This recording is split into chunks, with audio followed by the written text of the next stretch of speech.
All right, hello everyone, and thanks for joining us. This is the California Air Resources Board workshop on LSI, which is propane and gasoline forklifts. We're going to cover the inventory today and talk about the population and emissions from this category. We won't be covering any regulatory considerations or plans. There will be links in this webinar to those pages if you're interested, and they're planning on hosting another workshop targeting sort of late summer. So this is going to focus on the inventory. This is our first workshop using Zoom, so please bear with us if there's minor technical difficulties. We'll all try to work through them. And with that, I'm going to hand it over to the lead staff on this category, Nancy Bowie. Nancy, take it away. Thanks, Corey. So before we dive into things, here's a quick overview of your Zoom webinar controls.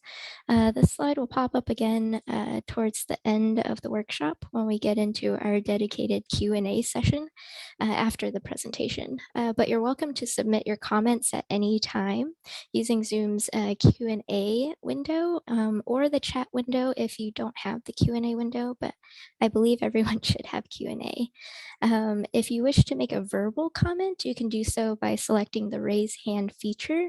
And for those joining via phone, I believe you can press *9 to raise and lower your hand, and then *6 to toggle the mute. At the bottom of this slide is a visual of the control ribbon options available to you in Zoom webinar. And as always, if you'd rather not comment during this webinar, we do have our email contact listed in the contact slide at the end of this presentation. So please send in any and all thoughts about this workshop by July 1st. Okay. So as Corey mentioned, welcome to the public workshop on our draft 2022 large spark ignition or forklift equipment emissions inventory. The intent of this workshop is to share the method and data we use to develop the inventory, what the resulting emissions look like statewide, and most importantly, hear your thoughts and ideas before we turn into making final edits to this draft later this summer. So this workshop is scheduled to last between 1 p.m. and 3 p.m. Pacific time, so there should be more than enough time for comments and questions. However, in the rare chance that we run out of time, we do plan to address any remaining questions via email after the webinar concludes. And yes, we will share presentation materials after this webinar. Okay.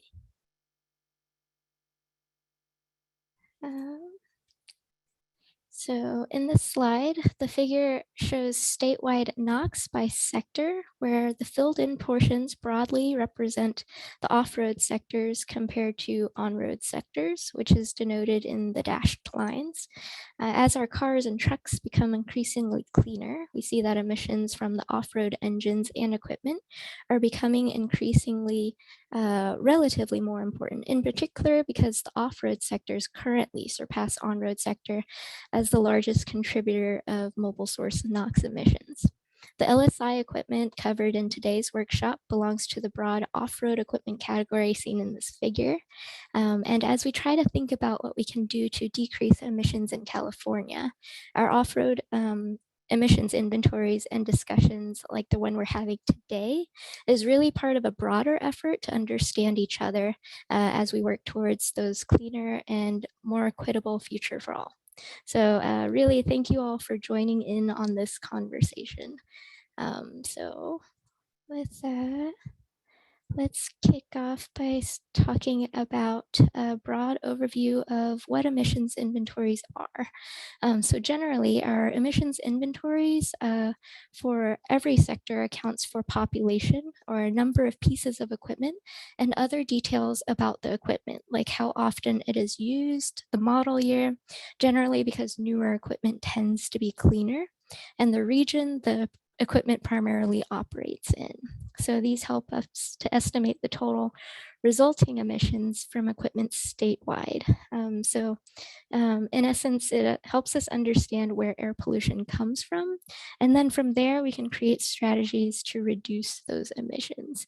And like Corey mentioned in the introduction earlier, this webinar is focused on the emissions inventory component, and we do have following workshops from the regulatory team to talk more about those strategies later on.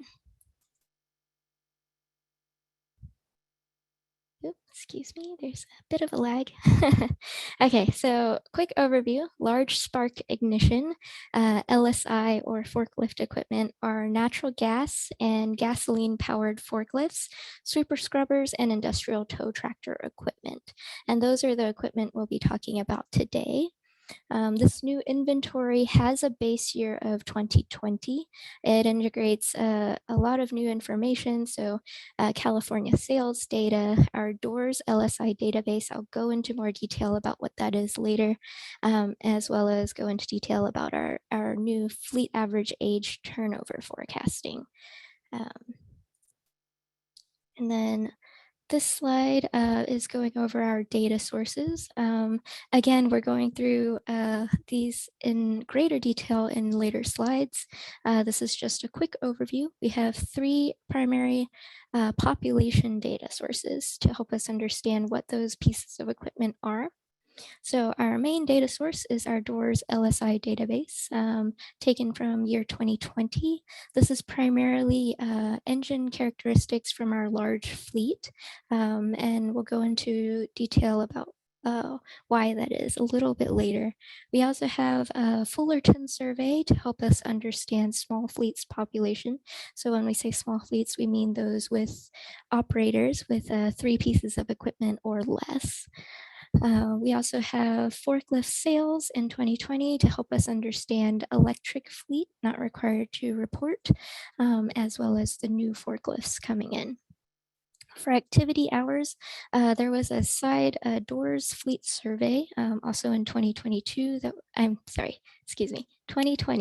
that we're using. We are using our standard emissions factors.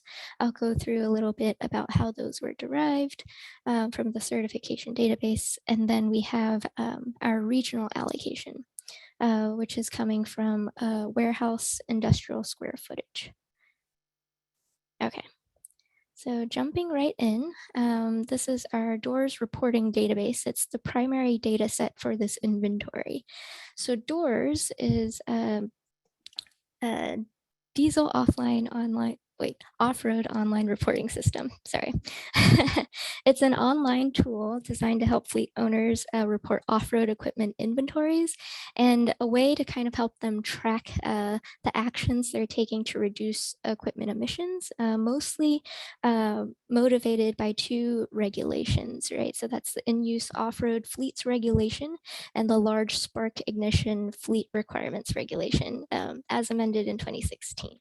So what does that mean for us? It means that annual reporting is required into this database for large fleet operators. So those having at least 3 pieces or more of fueled equipment, generally over 25 horsepower or more than 19 kilowatts for those 2005 plus engines, excuse me.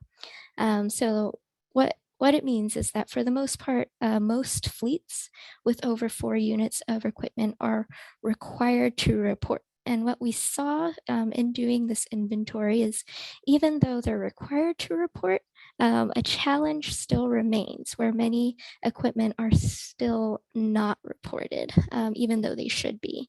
And so there's a non-reporting issue, and we'll walk through later how we attempt to tackle that. Those estimates that are missing in our inventory. Okay, I briefly mentioned earlier, we're using engine certification at CARB to update our emissions factors. So generally how that works is that engine manufacturers are required to submit annual certification and compliance testing reports to both us and here at CARB and the US EPA. And these reports detail engine emissions as they're tested every year compared to whatever their applicable engine standard may be. So emissions factors are updated based on the average of all of those testing reports from every manufacturer, because there is a bit of deviation between make and model. So we do use an overall average by fuel type, model year, horsepower, and equipment type across all of those manufacturers. Our updated emissions factors for off-road engine was actually updated in 2017. So those are the emissions factors we're going to continue to use and have used in many of our off-road models. Okay. Just below that, the second half of the slide, we're giving you two of our main equations here, simplified versions of them. And what we have is the two ones that we're using for this inventory. So the first one is the emissions factor from that certification database. And our emissions factors is in grams per horsepower hour. And there's two main components to it. Let me pull out the laser here to show you. So the first component is here. It's the 0 hour emissions. This essentially represents what we think that engine would emit if it were new and fully operational, right? And so as an engine gets used and gets a lot older, we have to take into account something called a deterioration rate with accumulated hours. So that's essentially reflecting that when an engine is used more and gets older, it's going to be less efficient and clunkier and a bit dirtier. And so that's what we're using for our emissions factors. This gets pulled into how we estimate each piece of equipment's emissions. So to do that, again, like I mentioned before, it takes into account population, number of pieces of equipment, total hours of use annually, engine horsepower, the load, which is a percent factor, and that emissions factor, which is going to be unique depending on fuel type and horsepower and equipment type, of course. Again, we are looking for updated load information. So if anybody on this call has ideas of reliable load data sets. Right now, we're opting to continue to use the load assumptions from our prior inventory, which is about a 30% load. And so we can go into more detail about that later if there are questions. We're not updating that method from the prior inventory, mostly because we don't have robust data set to update that with. So if you have known data sets that you'd like to share with us, we'd be very happy to take a look. Okay. So here, again, I mentioned there are something called 0 hour emissions factors that gives us an understanding of what, depending on model year, that engine might emit. Okay, so we're looking at NOx 0 hour emissions, and it's separated here by fuel type. I did add diesel in here as a point of reference. And then we have our horsepower bins. So again, this axis here on the bottom is the model year. Most forklifts and LSI equipment is going to be in this 50-75 horsepower bin range. So these 0 hour emission factors help us understand the cleanliness of these equipment. So if there are any diesel equipment, for example, that's about here at 2.75. And then you can see that LSI equipment aren't quite 0, but they're 8 times lower than those of diesel equipment. So while LSI is preferred, traditionally it's going to have a greater deterioration factor over time, which is why it's increasingly important that we consider those 0 emission alternatives, and that 0 emission workshop again is happening very soon. And those would be 0 emissions factor with no deterioration. Okay, population scaling. So I'd like to take a minute to direct your attention. There's a lot of text on the screen. So this figure here on the right is really a simplified schematic of what we're trying to do. And so I mentioned before that we have our doors population, our doors database, right? And ideally, in a perfect world, this would have everything that we need. But we know in reality, that's not always the case, right? There are two bits of population that we know aren't really represented in our doors database. So our doors, that means we have to scale up our doors population, which is our real world data, two different ways. And these are the two ways that I'm listing here. So to represent the population not included in our doors data set, we have our small fleets, which I'll go into detail in this slide. And then the next slide, part 2, is going to go into how we deal with the other equipment. So other equipment are things like electric equipment, for example, or fueled fleets that have not reported into doors even though they should. Okay, so for this slide, small fleets, what we've done is we've used a kind of supplemental data source, and it's called the Fullerton survey. And essentially, this survey is we took the small fleet population in relation to those large fleet populations from the survey.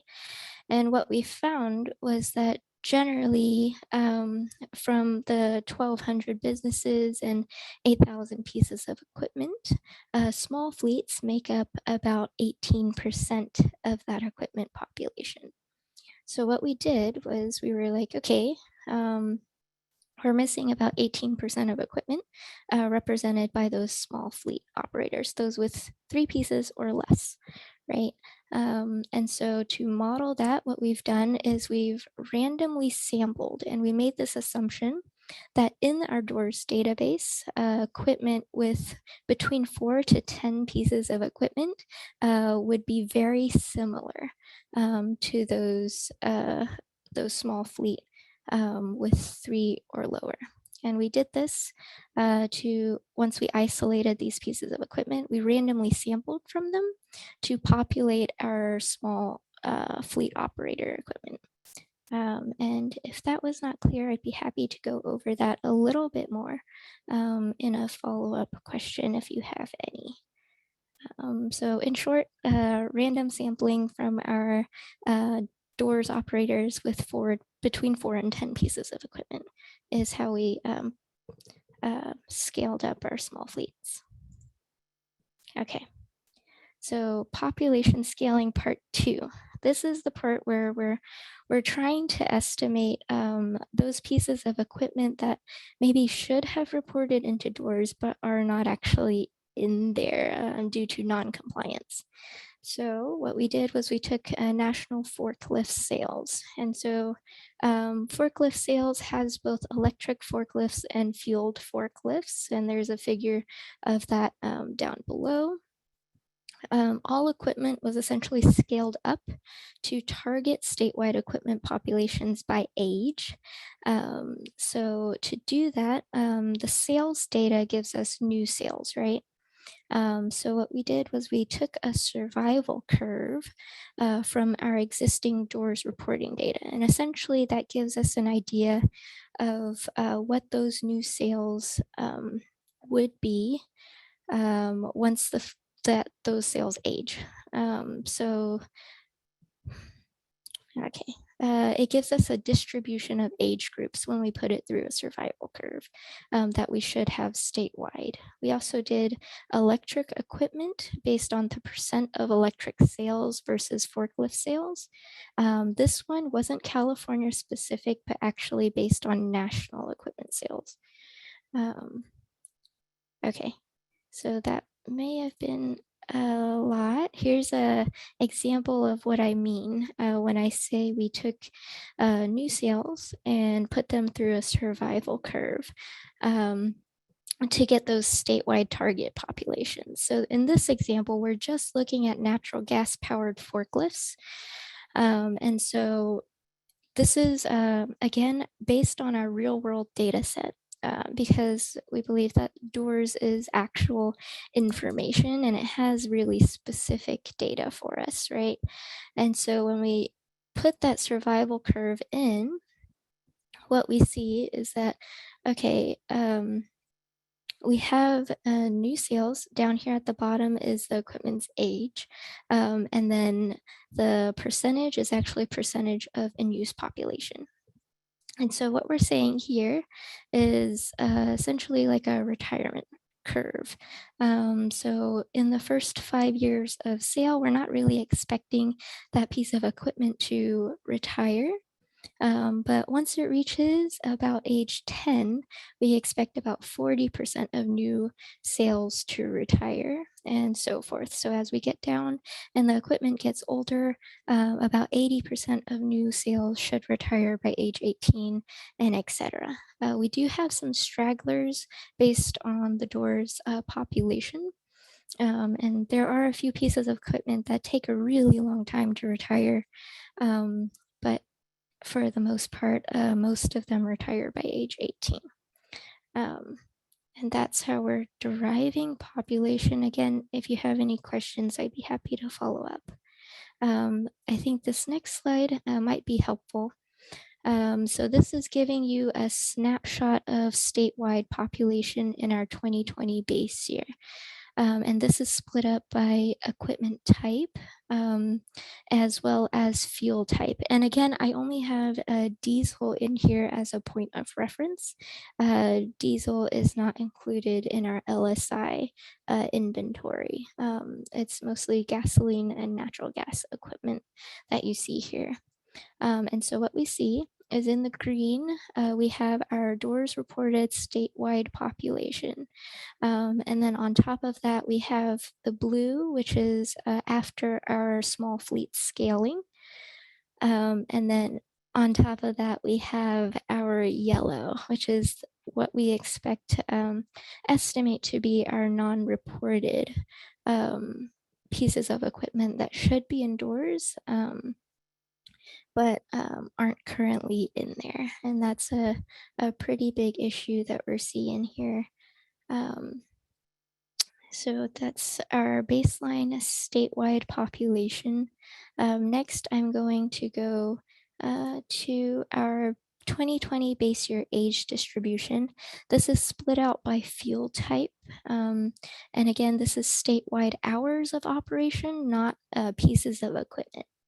So what we see in this figure is that for the most part, those pieces of equipment between 3 and 5 years of age are the ones used the most statewide.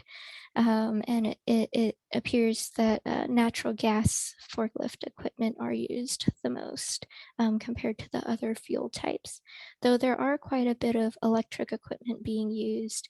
And we have a chart over here showing you the average age of the equipment by fuel type as well. Okay. So this part is when we're going to go into talking about our forecasting for equipment replacement. So future year equipment is projected based on fleet purchasing habits observed in the base year of 2020. So it takes into account 3 things.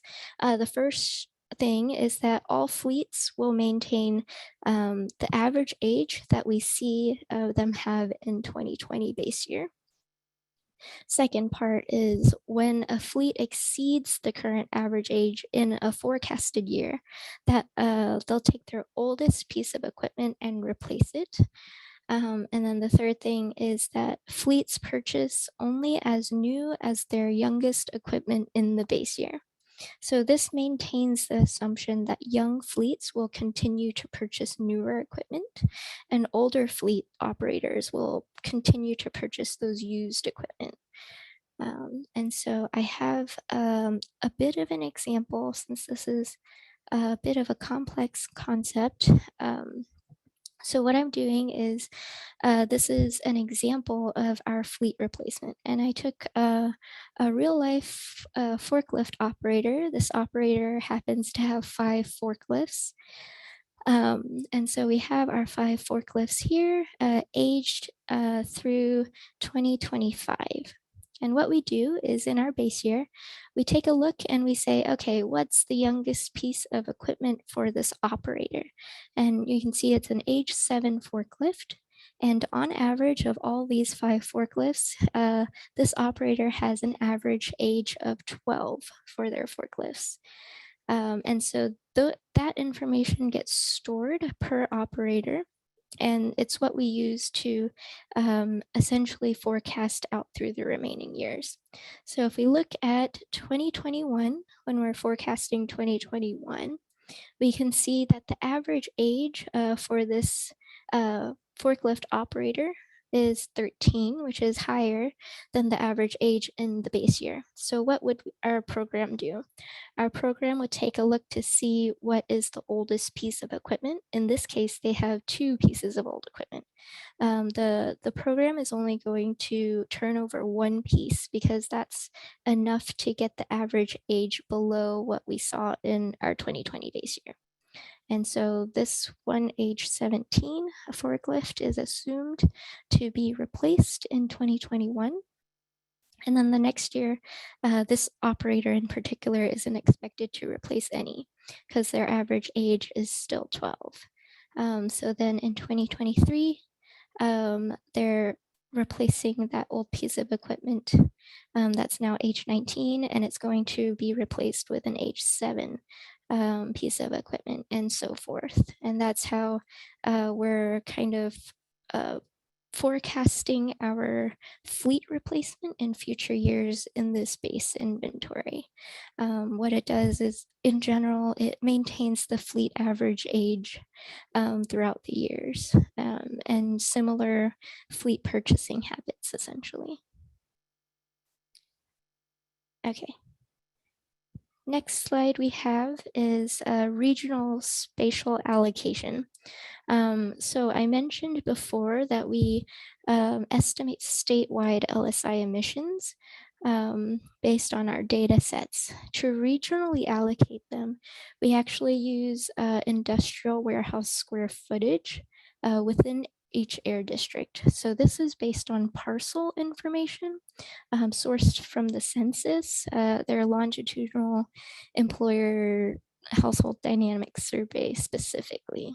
And based on this area survey, we can see that South Coast actually has the majority of statewide industrial warehouse square footage space. And so South Coast will actually have the majority of statewide emissions, 47% of it, and then it gets allocated to each of the air districts in that same manner. Okay, so at the end here, what's the impact of all of these changes, right? And so what we see is that in the dashed line here from 2020 to 2050, we can see what our prior inventory projected off-road model 2007 for LSI equipment. And then we have the NOx emissions by equipment type for each of these new equipment types in our updated draft. And so what we see is that initially there is a higher expected NOx emissions in tons per day, mostly because we have a greater number of equipment estimated in this inventory. But over time, we see that we're estimating, especially 2030, sorry, 2030 and beyond, we're expecting these emissions from these equipment to be much lower than what the prior inventory estimated. And that's due to new standards and cleaner equipment.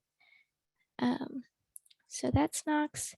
With PM, there isn't really a change in standards.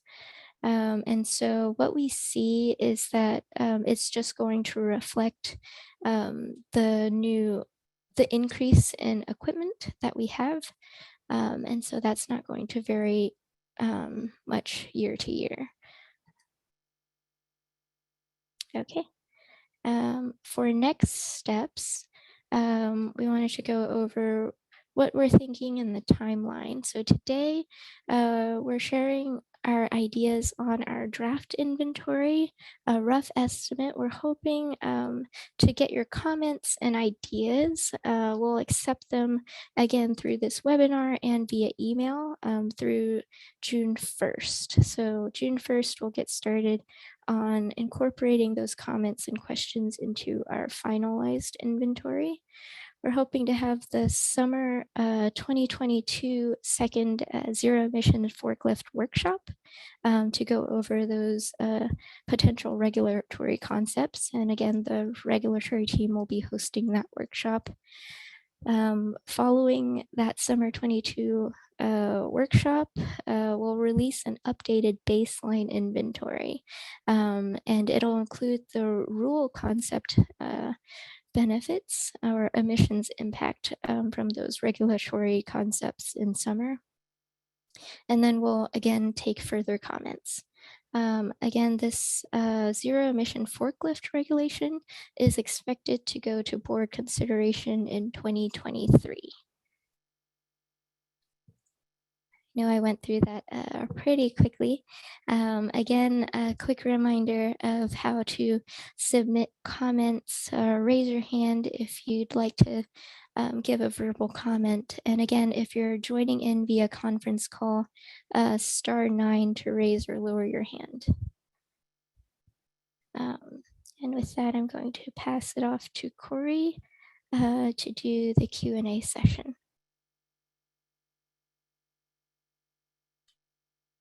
All right, thank you very much, Nancy. So I'll just start reading them off in the sort of order they came in chat. So this one is Greg Stevenson. I'm curious how you can make assumptions about fleet age and usage when you're only tracking half of the state population. What's happening in the non-reporting half?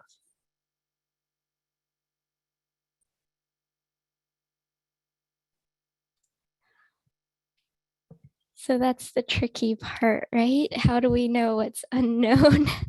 And that's why we rely so heavily on things like fleet surveys to help us at least understand what percentage is out there. So I'll go back. Where is it? This one. Okay.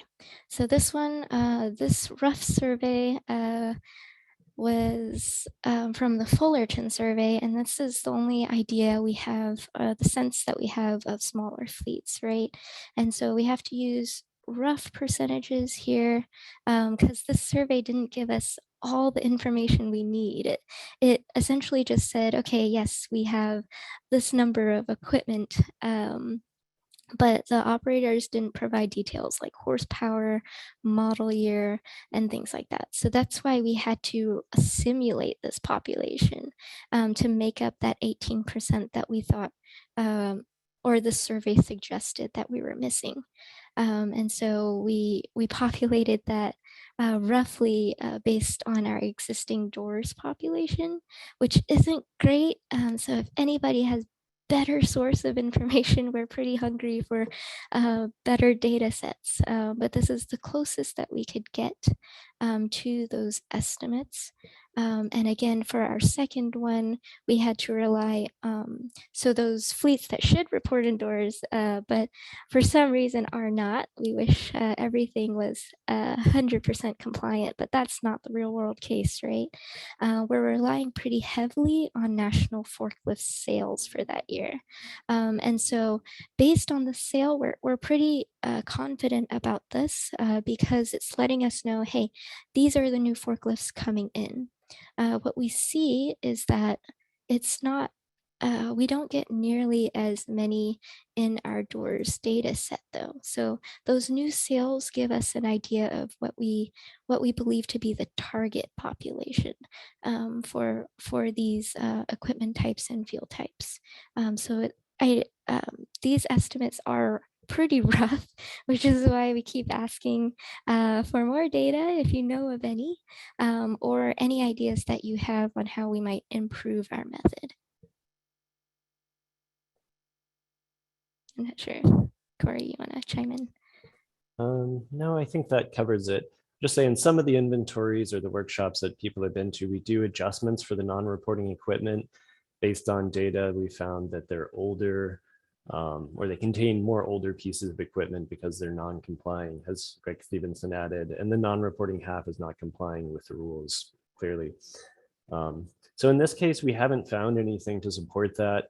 The survey that Nancy mentioned didn't have full age information for every piece, but it did have averages, which generally match what we're seeing indoors, just suggesting that the non-reporting population is probably similar in age to what we're seeing in the reports. And with that, I'll go into the next question from Lou Browning. Hi, Lou. So are the oldest pieces of equipment still being used, or are they just sort of in the inventory as population, but with low activity? Yeah, so what we see, at least from our doors data set, is that there are a lot of older equipment, and you can kind of see this. This is probably the best slide to show you. We have really old equipment over here, but they're not used very often. For the most part, most of the equipment being used are these newer, less than 10 in age equipment. And again, this is not by population, it's total hours of operation. So I guess that's good news that older equipment aren't used as frequently because they are clunkier and dirtier. And the next question I'll go on to, are we seeing larger horsepower equipment at ports than used in industry settings? So I think this is from Lou again, I think this refers to the cargo handling equipment inventory. So I'll just chime in first that we have a separate inventory for equipment at the ports, and there's a rule for equipment at the ports, but it's only the diesel engines, it's compression ignition. So we're definitely seeing, material handling, forklifts, container handling at the ports are much larger, primarily diesel engines than we're seeing in the gasoline and propane fields. So I would say generally yes, although we tend to keep them in separate bins.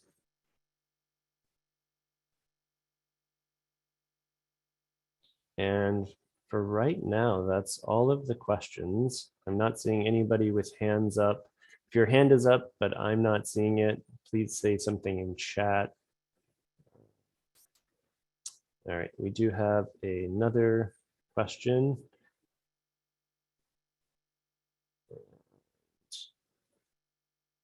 I'm just going to read the question. It's blocking out who asked it. If a fleet replaces older equipment with the lowest engine model, will they need to replace it again, or is it a one-time replacement? It could be challenging to find the correct aged used equipment. I assume a newer model would be allowed.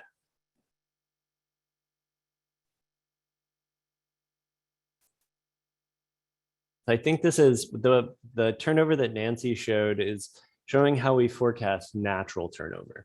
So it's in the absence of any further regulations or requirements, what fleets would do just as background behavior. It wasn't based on any requirements into the future.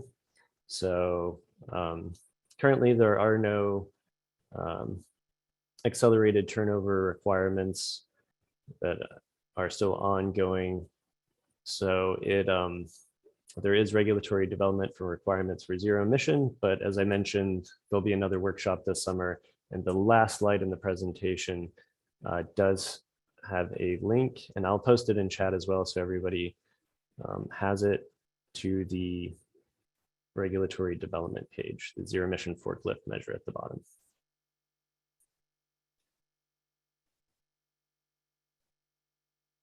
And then the next question, will the presentation be posted on the LSI website?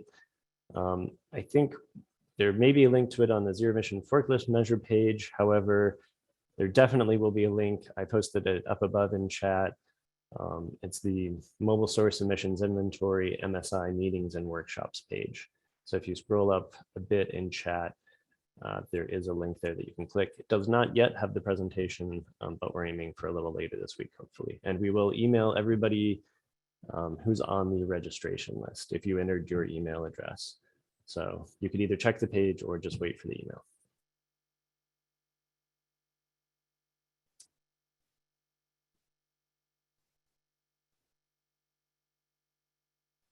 And then we have another question. What will happen to the LSI rule when the zero emission forklift rule starts, assuming that means the reporting requirements? That I'll have to defer until there's more information, or you could reach out to the zero emission team at the links that are available on the website on the page.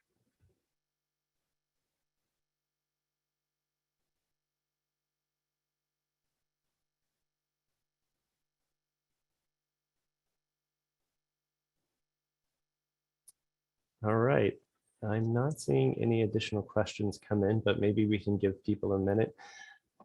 Up on the screen, if you have questions after looking through the presentation or just an idea comes to you, please reach out to us. Nancy and I'd be happy to meet with anybody who either has questions or just ideas they want us to consider for the inventory to improve the data sources. And we can definitely make time for that. All right, we have Bob Shepard. I'm going to unmute you. Now you might also have to unmute yourself, Bob. You hear me okay? Yes. So go back to the slide that shows statewide inventory.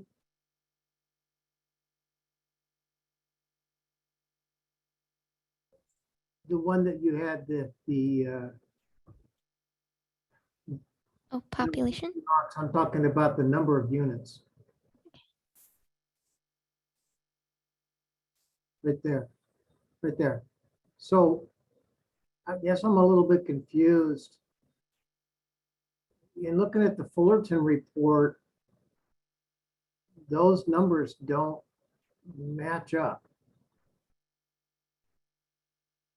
You know, I mean, if you combined all of the diesel, electric, gasoline, natural gas, and even the rough terrain and all that, you don't come anywhere close to the number of forklifts that were identified in the Fullerton study.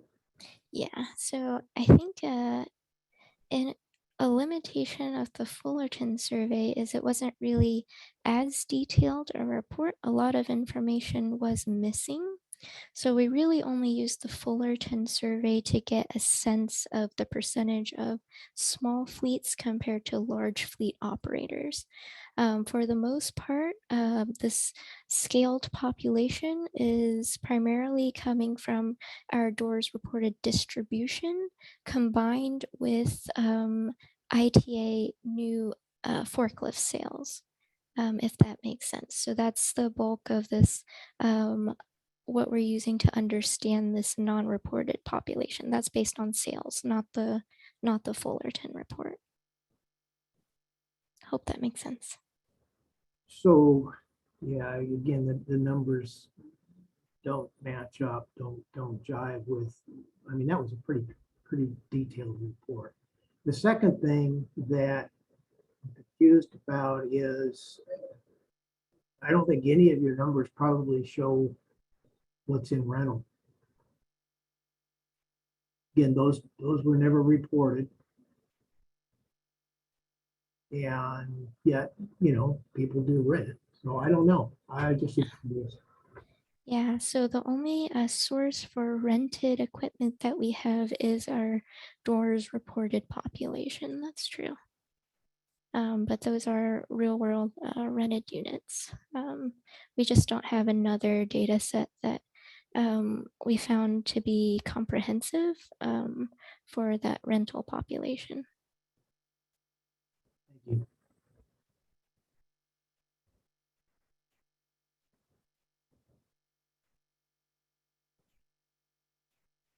All right, thank you, Bob.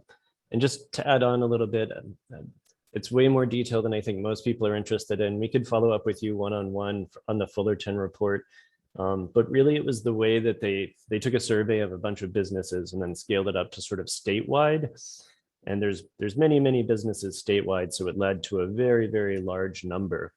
Based on the ITA sales number, it was just far more than we're seeing as possible. So that's where sort of the disconnect between thinking, okay, we have some number of unreported units here, but we can't scale it up to just every type of business. It needs to be more limited. So, but we're happy to cover that with you in person if you're interested. We could pull up the Fullerton report and talk through the pros and cons.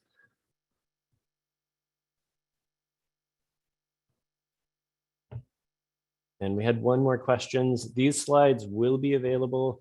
I've posted the link in chat again. Unfortunately, we just weren't able to get them up by the time of the workshop, but we're aiming for just a little later this week, and we will email everybody on the call if you included your email registration. If not, you could check the page and it will be up there.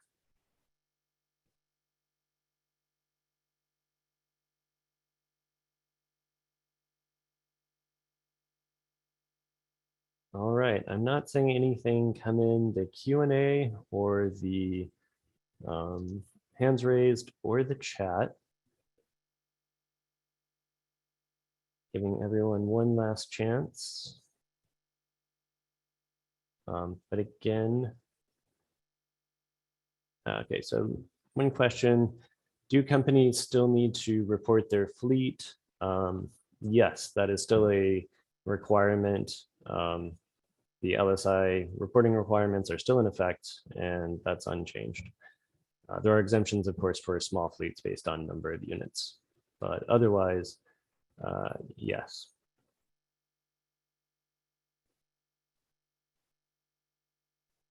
Okay, next question. The zero emission forklift team says that all LSI forklifts will be incorporated into their fleet. Will there be a need for LSI? I think the question means, and feel free to clarify, Greg, will there be a need for LSI if things are going electric? And I'll have to leave that to the zero emission. Okay, that was a correct question. I'll have to leave that to the zero emission forklift team. Certainly the governor's executive order for California was to go zero emissions wherever feasible, but they're still looking at that based on technology, cost, and other factors. So I don't have any more information than has already been released in their slides, which are available from the February workshop, and then they're going forward in August. But they're also, I chatted with them today. If you have questions, you can definitely email them and they can get back to you. I don't know if they'll have final answers, but they are available.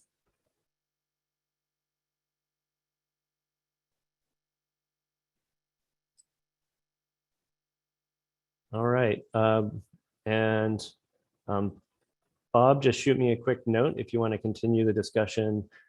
I just wanted to thank everybody who asked questions and everybody who attended today, and especially thank Nancy for walking us through the inventory.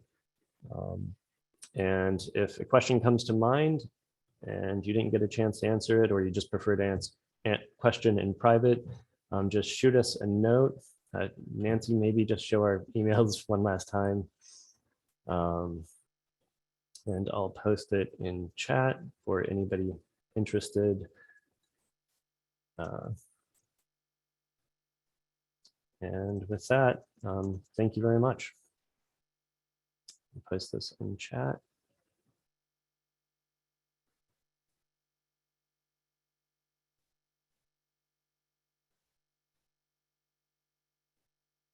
All right. And thank you again. Thanks, everyone.